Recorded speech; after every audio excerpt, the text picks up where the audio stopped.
இந்த நாளை நினைவு கூர்ந்து கொண்டிருக்கிறோம். என்ன தெரியும்?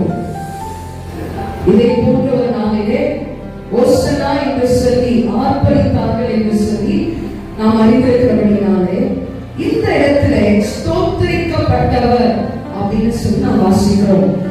118ஆம் சங்கீதம் 26ஆம் வசனத்திலே கர்த்தருடைய நாமத்தினாலே வருகிறவர் ஸ்தோத்திரிக்கப்பட்டவர், உங்களுக்காகவும் எனக்காகவும் இந்த உலகத்திலே வந்தவர்.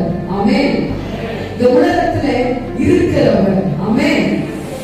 நமக்காக ஒரு ஸ்தலத்தை ஆயத்தம் பண்ண சென்றிருக்கிறவர், நம்மை நியாயம் தீர்க்கும்படியாக மீண்டுமாக வரப்போகிறவர். ஹல்லேலூயா, ஹல்லேலூயா. கர்த்தருடைய நாமத்தினாலே வருகிறவர் ஸ்தோத்திரிக்கப்பட்டவர்.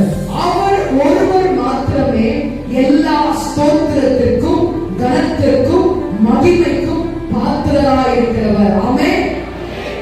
இந்த காலை வேளையிலே கூட ஒருவேளை ஸ்தோத்திரம் பண்ணுகிறவன் என்னை மகிமைப்படுத்துகிறான் என்று சொல்லி வாசிக்கிறோம். இரண்டாவது, என்னை மகிமைப்படுத்தும் எந்த ஸ்தானத்திலும் நான் வந்தவர்களை ஆசீர்வதிப்பேன் என்று சொல்லியிருக்கிறார். என்னை மகிமைப்படுத்துகிறவனை என் பிதா